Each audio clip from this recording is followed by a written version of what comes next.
أعوذ بالله من الشيطان الرجيم. بسم الله الرحمن الرحيم.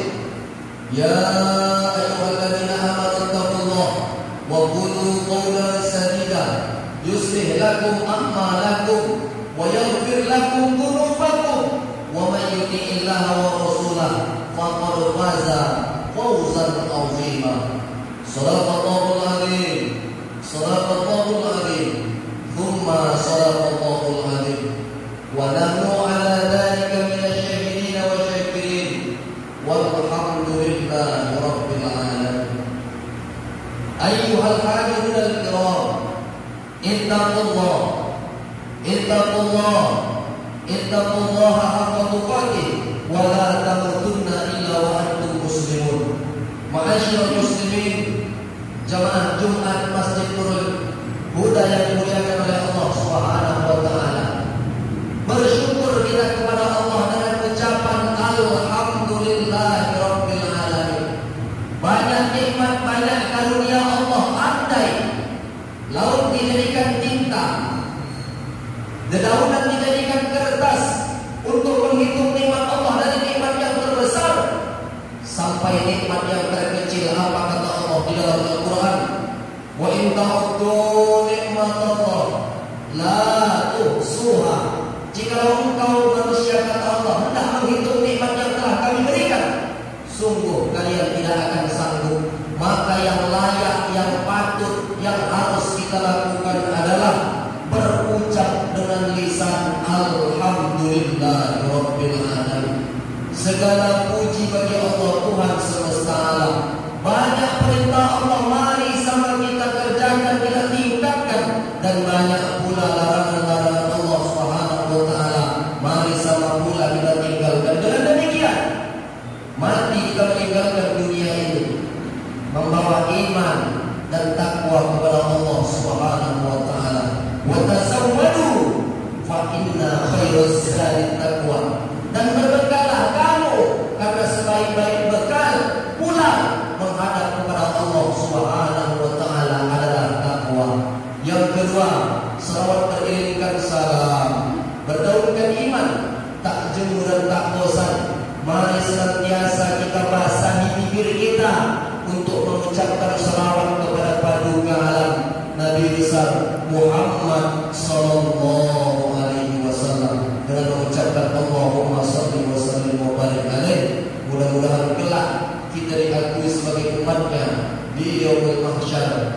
Amin ya rabbal alamin. Ayahandaku jamaah salat Jumat Nurul Huda yang dimuliakan oleh Allah Subhanahu wa taala. Tidak terasa waktu begitu cepat, detik berubah menjadi menit, menit berubah menjadi jam, jam pun berubah menjadi minggu, minggu pun berubah menjadi bulan. Tidak terasa hari kemenangan sudah kita lewati. Masuklah kita pada hari ini, hari kelima, bertepatan pada hari Jumat. Dalam sepekan ada namanya Sayyidul Ayyam, penghulu daripada hari Jumat. Dalam setahun 12 bulan ada namanya Syahrul Mubarak, hari yang mulia, bulan yang mulia. Itulah sama kita lewati bulan Ramadan. Maka orang Islam haruslah patut menghargai daripada hari-hari yang dianjurkan di dalam Islam. Maka Nabi mengatakan, siapa yang pertama sekali datang kepada masjid ketika salat Jumat, maka dia ibarat berkurban seperti dengan seekor unta. Orang yang kedua datang seperti berkurban dengan seekor sapi. Orang ketiga seperti berkurban dengan seekor kambing. Orang keempat seperti berkurban dengan seekor ayam. Dan orang kelima seperti berkurban dengan sebutir telur. Maka haruslah kita cepat, haruslah kita jangan berleha-leha untuk menunaikan sholat Jumat, terlebih kepada kaum laki-laki. Berapa banyak hari ini mereka ketika azan berkumandang, ketika azan itu sayup-sayup terdengar dari rumahnya, mereka asik, mereka santai, seakan panggilan Allah Subhanahu wa taala tidak dihiraukan. Panggilan Allah taala ada tiga. Yang pertama adalah panggilan azan. Ketika itu manusia tak datang, ketika itu manusia tidak penuhi panggilan Allah Ta'ala, Allah tak marah, Allah tak singgung mereka. Tetapi panggilan Allah yang kedua ada namanya panggilan haji dan umrah. Mereka yang mobil mengkilat, uang berlipat, harta berlimpah ruah, namun ada kewajiban kemampuan baik lahir maupun batin untuk berangkat ke tanah suci Mekah. Allah juga tidak marah ketika itu mereka tidak mau. Tetapi ada panggilan yang ketiga, siap tak siap, mau tak mau, sanggup tak sanggup. Apa itu? Panggilan kematian, menghadap pulang kembali kepada Allah Subhanahu wa Ta'ala. Maka ulama kita berkata, dunia ini adalah tempat meninggal, akhirat adalah tempat tinggal. Dunia adalah tempat meninggal, akhirat adalah tempat tinggal. Maka seindah apapun dunia ini, dunia laksana terminal, dunia laksana singgahan. Seindah semegah apapun sebuah terminal, tidak ada orang mau kekal, orang mau lama hidup di sebuah terminal. Maka pada kesempatan kali ini khotib akan coba menceritakan sebuah kisah yang pernah terjadi di zaman Rasulullah Sallallahu Alaihi Wasallam. Ayahandaku jamaah Jumat Masjidul Huda yang dimuliakan oleh Allah Subhanahu Wa Taala. Ada seorang ayah datang ke rumah anak perempuannya, lalu dia berkata, wahai anakku, kebiasaan sunnah apa lagi yang belum pernah aku kerjakan dari Rasulullah Sallallahu Alaihi Wasallam? Wahai anakku, cepat katakan apa yang belum pernah aku kerjakan. Aku mau menjadi sahabat yang paling dicintai oleh Rasulullah Sallallahu Alaihi Wasallam. Tidak lain, ayah itu bernama Abu Bakar Siddiq. Itulah namanya setiap malam tarawih kita baca, Al-Khalifatul Ula, Amirul Mukminin Sayyidina Abu Bakar Siddiq, khalifah pertama. Maka ketika itu dia bertanya kepada putri perempuan, siapa itu? Itulah yang menjadi istri Rasulullah Sallallahu Alaihi Wasallam, Aisyah. Lagunya yang lagi viral, lagunya yang lagi dinyanyikan, digandrungi oleh kaum muda. Tidak hanya sebatas lagu, tidak hanya sebatas di lisan, melainkan kita harus mengambil keistimewaan daripada Aisyah. Apa ketika itu dikatakan oleh Aisyah, wahai ayahandaku, semua kebiasaan, semua sunnah Rasulullah sudah engkau kerjakan, tetapi ada satu kebiasaan Rasul yang belum pernah engkau kerjakan. Cepat katakan wahai putriku, apa itu? Kebiasaan Rasulullah Sallallahu Alaihi Wasallam adalah ketika dia melewati pasar Madinah, dia senantiasa memberikan makan kepada pengemis buta Yahudi. Dia memberikan makan kepada pengemis Yahudi yang buta matanya. Itulah kebiasaan Rasulullah. Maka dengan bergegas ayah daripada Aisyah, Abu Bakar, pergi dia kepada pasar, dia cari mana pengemis buta. Maka ketika itu nampaklah oleh Abu Bakar, inilah yang dikatakan oleh putriku, pengemis buta Yahudi tersebut. Maka dengan lantang dia datang. Lalu sebelum dia sampai kepada tempat Yahudi pengemis tadi, maka ketika itu pengemis buta Yahudi berkata, kebiasaannya selalu bercakap-cakap. Apa dia katakan? Mana sahabatku? Mana sahabatku yang selalu memberikan makan kepadaku? Aku tak nampak lagi, sudah berapa hari ini dia tidak pergi menjumpaiku. Lalu tak lama Abu Bakar Siddiq memberikan roti dan menyuapkan kepada mulut Yahudi buta tersebut. Wahai sahabatku, engkaukah yang datang ini? Wahai sahabatku, engkaukah yang ini? Maka ketika itu diam saja Abu Bakar Siddiq, dia terus menyuapi. Lalu pemuda Yahudi tersebut berkata, aku dengar Muhammad itu pengaruhnya sangat besar. Banyak orang-orang yang menjadi Islam, banyak orang-orang yang mengatakan dia Rasul. Padahal siapa lagi yang membuatnya sedemikian itu, sehingga banyak orang-orang yang mempercayainya sebagai Rasul. Dia mengolok-olok, merendahkan Nabi, menghinakan Nabi. Maka ketika itu marah Abu Bakar Siddiq. Dia beri makanan, lalu dia lakukan dengan kasar menyuapi kepada penulis buta. Lalu apa kata penulis buta? Wahai sahabatku, ini bukan engkau. Ternyata ini bukan engkau. Engkau orang yang berbeda. Sahabatku yang biasa memberikan makan kepadaku, dia lembut, dia menanyakan kabarku, dia membesarkan jiwaku, dia menasihatiku, menanyakan kabarku. Engkau orang yang berbeda. Siapa engkau?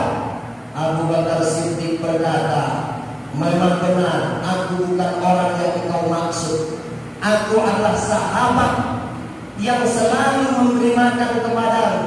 Mana sahabatku itu? Mana dia?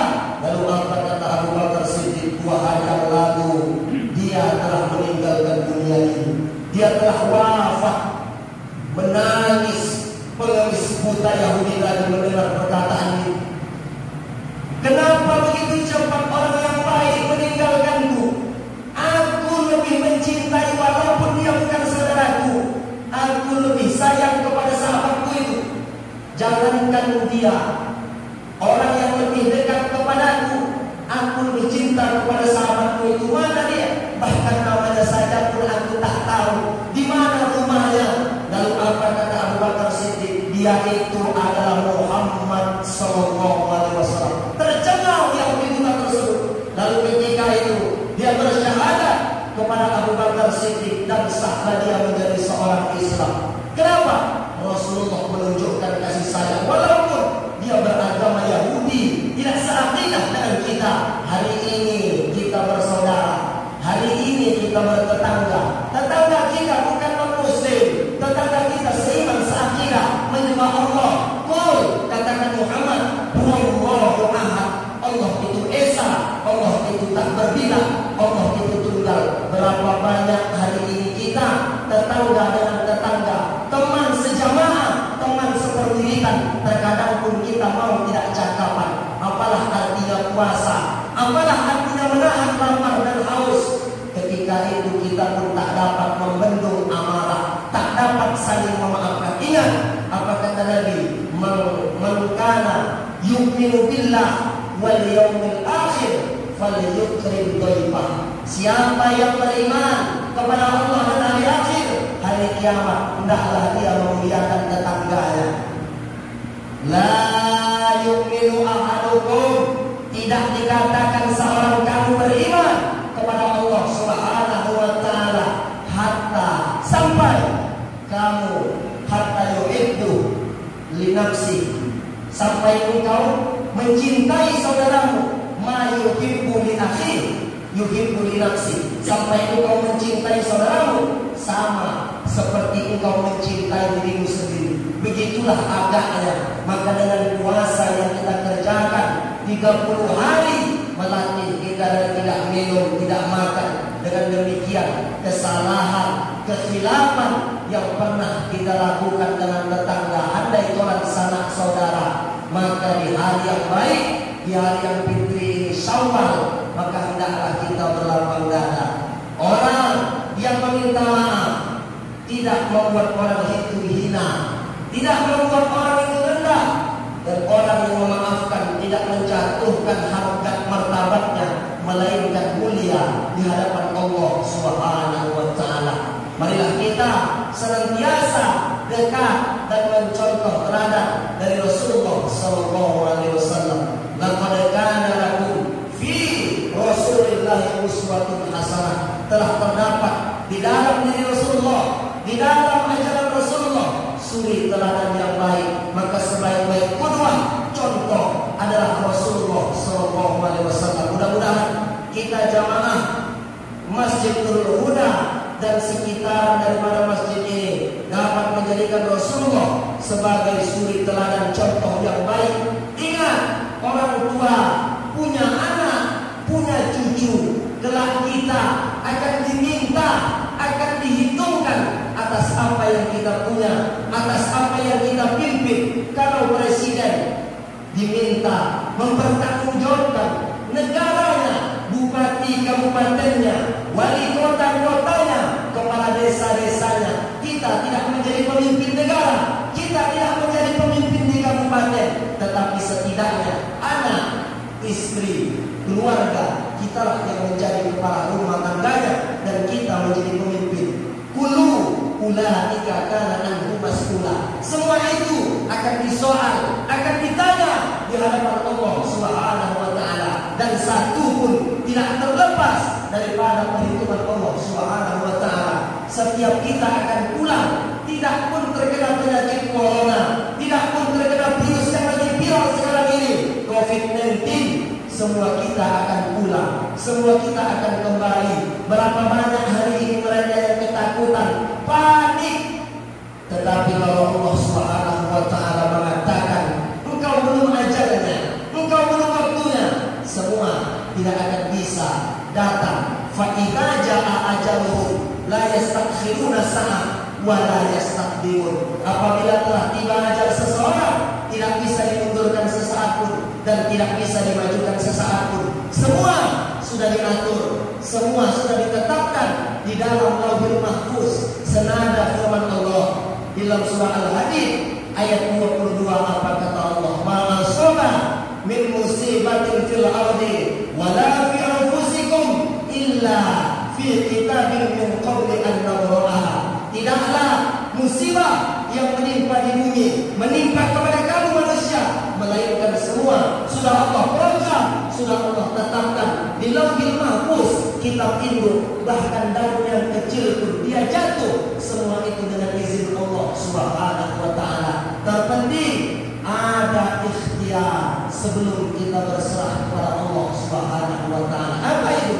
Dengan menjaga kebersihan, dengan tidak berkontak fisik dengan orang yang belum kita kenal, untuk tetap menjaga kebersihan. Apa hikmah yang bisa kita ambil daripada peristiwa kejadian yang Allah berikan saat ini? Pertama, manusia mengagungkan Allah Subhanahu wa taala. Kita lemah, kita hina, hanya Allah Subhanahu wa taala yang maha tinggi. Banyak hari ini manusia sombong. Ketika kapan manusia sombong? Kalla innal insana la yatgha.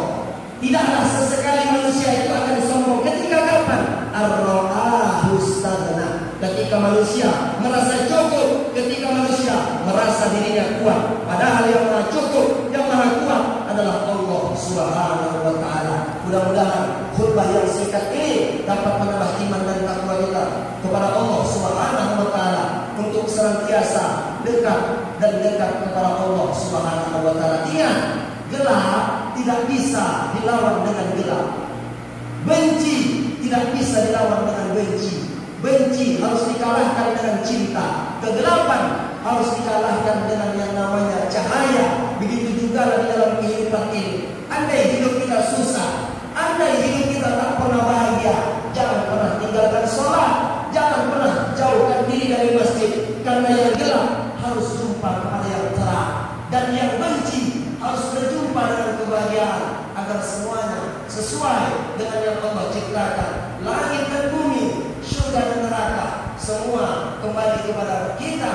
Untuk kemana arah ini mau kita langkahkan? Hidup adalah pilihan, hidup adalah putaran. Mau kemana kita bawa, mau kemana kita melangkah, semua terserah kepada kita. Hidayah adalah milik Allah.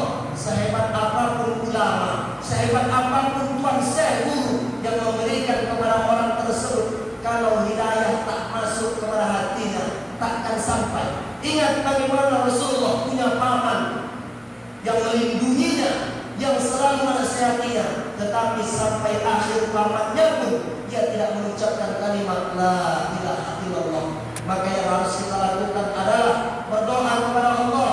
Allahumma ya muqallibal qulub, wahai yang membolak-balikkan hati, sabbit qulubana, kokohkan hati kami ala dini, kepada agamamu, wa ala ta'atik, kepada perintahmu. Dengan demikian Allah senantiasa kokohkan dan bimbing kita walaupun sudah tidak dalam keadaan Ramadan. Semoga keberkahan selalu berlimpah kepada kita jamaah Jumat Masjidul Huda.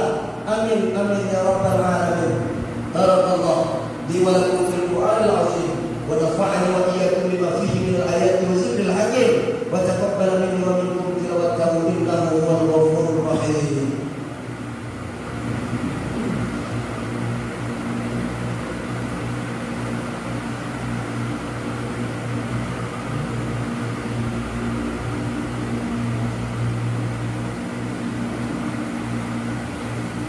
Alhamdulillah, Alhamdulillahilladzi hadana li hadza wa ma kunna linahtadiya lawla an hadana Allah.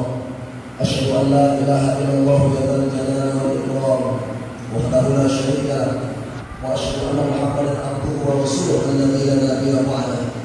Allahumma shalli wa sallim ala sayyidina Muhammad wa ala ali sayyidina Muhammad.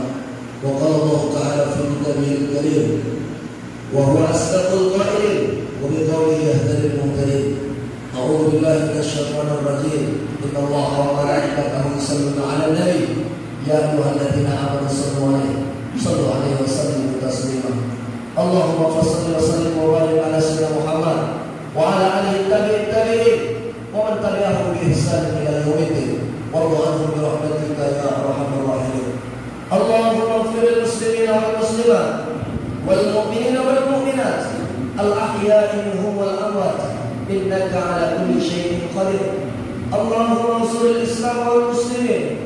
Allahumma a'izz al-islam wal muslimin fi biladil muslimin khassa fi baldatina hadhihi Indonesia wa fi qaryatina Firdaus ya zal jalali wal ikram. Allahumma ya muqallibal qulub thabbit qulubana ala dinik wa ala ta'atik bi rahmatika ya arhamar rahim. Rabbana atina fid dunya hasanah wa fil akhirati hasanah wa qina adzabannar. Walhamdulillahi rabbil alamin. Ibadallah, inna Allaha ya'murukum bil 'adli wal ihsan wa ita'i dzil qurba wa yanha 'anil fahsya'i wal munkari wal baghi ya'idukum la'allakum tadhakkarun. Fadhkurullaha al-'azima yadhkurkum was'aluhu min fadlihi yu'tikum wa lahu yastajib lakum wa la dzikrullahi akbar. Aqimis shalah.